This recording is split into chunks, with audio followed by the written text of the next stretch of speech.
ओम गम गणपतिये नमः। कार्तिक मास महात्म का 29वां अध्याय। राजा पृथु ने कहा कि मुनिश्रेष्ठ, आपने कलह द्वारा मुक्ति पाए जाने का वृतांत मुझसे कहा, जिसे मैंने ध्यानपूर्वक सुना।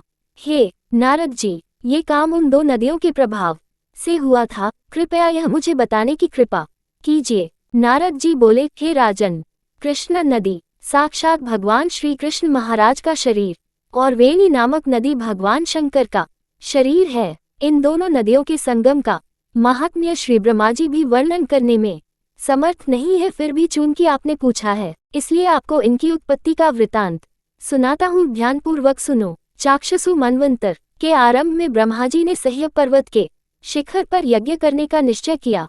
वह भगवान विष्णु, भगवान शंकर तथा समस्त देवताओं से यज्ञ की सामग्री लेकर उस पर्वत के शिखर पर गए। महर्षि भृगु आदि ऋषियों ने ब्रह्म मुहूर्त में उन्हें दीक्षा देने का विचार किया। तत्पश्चात भगवान विष्णु ने ब्रह्मा जी की भार्या त्वरा को, वह बड़ी धीमी गति से आ रही थी। इसी बीच में भृगु जी ने भगवान विष्णु से पूछा, हे प्रभु, आपने त्वरा को शीघ्रता से बुलाया था, वह क्यों नहीं आई? ब्रह्म मुहूर्त निकल जाएगा। इस पर भगवान विष्णु बोले, यदि त्वरा यथासमय यहाँ नहीं आती है तो आप गायत्री को ही स्त्री मानकर दीक्षा विधान कर दीजिएगा। क्या गायत्री पुण्य कर्म में ब्रह्मा जी की स्त्री नहीं हो सकती? नारद जी ने कहा, हे राजन, भगवान विष्णु की इस बात का समर्थन भगवान शंकर जी ने भी किया। ये बात सुनकर भृगु जी ने गायत्री को ही ब्रह्मा जी के दाईं ओर बिठाकर दीक्षा विधान आरंभ कर दिया। जिस समय ऋषिमंडल गायत्री को दीक्षा देने लगा, उसी समय त्वरा भी यज्ञ मंडल में आ पहुंची। ब्रह्मा जी के दाईं ओर गायत्री को बैठा देखकर ईर्ष्या से कुपित होकर त्वरा बोली, जहाँ पूज्यों की पूजा और पूज्यों की अप्रतिष्ठा होती है, वहाँ पर दुर्भिक्ष, मृत्यु तथा भय तीनों अवश्य हुआ करते हैं। ये गायत्री ब्रह्मा जी की दाईं और मेरे स्थान पर विराजमान हुई है, इसलिए यह अदृश्य बहने वाली नदी होगी। आप सभी देवताओं ने बिना विचारे इसे मेरे स्थान पर बिठाया है, इसलिए आप सभी जड़ रूप नदियां होंगे। नारद जी राजा पृथु से बोले, हे राजन, इस प्रकार त्वरा के शाप को सुनकर गायत्री क्रोध से आग बबूला होकर अपने होठ चबाने लगी। देवताओं के मना करने पर भी उसने उठकर त्वरा को शाप दे दिया। गायत्री बोली, त्वरा, जिस प्रकार ब्रह्मा जी तुम्हारे पति है, उसी प्रकार मेरे भी पति हैं। तुमने व्यर्थ ही शाप दे दिया है, इसलिए तुम भी नदी हो जाओ। तब देवताओं में खलबली मच गई। सभी देवता त्वरा को साष्टांग प्रणाम करके बोले, हे देवी, तुमने ब्रह्मा आदि समस्त देवताओं को जो शाप दिया है वह उचित नहीं है, क्योंकि यदि हम सब जड़ रूप नदियां हो जाएंगे तो फिर निश्चय ही यह तीनों लोग नहीं बच पाएंगे।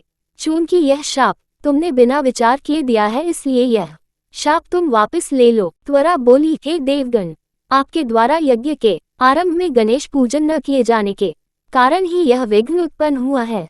मेरा ये शाप कदापि खाली नहीं जा सकता, इसलिए आप सभी अपने अंगों से जड़ीभूत होकर अवश्यमेव नदियां बनोगे। हम दोनों सौतने भी अपने अपने वंशों पश्चिम में बहने वाली नदियां बनेगी। नारद जी राजा पृथु से बोले, हे राजन, त्वरा के यह वचन सुनकर भगवान विष्णु, शंकर आदि सभी देवता अपने अपने अंशों से नदियां बन गए। भगवान विष्णु के अंश से कृष्णा, भगवान शंकर के अंश से वेणी तथा ब्रह्मा जी के अंश से ककुदमवती नामक नदियां उत्पन्न हो गई।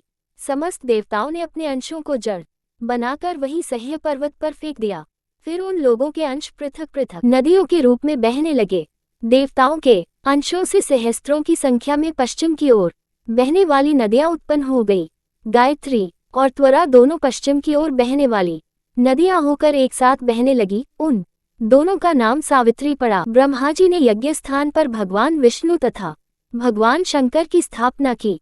दोनों देवता महाबल तथा अतिबल के नाम से प्रसिद्ध हुए। हे राजन, कृष्णा और वेणी नदी की उत्पत्ति का ये वर्णन जो भी मनुष्य सुनेगा या सुनाएगा, उसे नदियों के दर्शन और स्नान का फल प्राप्त होगा। इस प्रकार 29वां अध्याय की पवन कथा पूर्ण होती है। जय श्री हरि, जय कार्तिक देव, राधे राधे।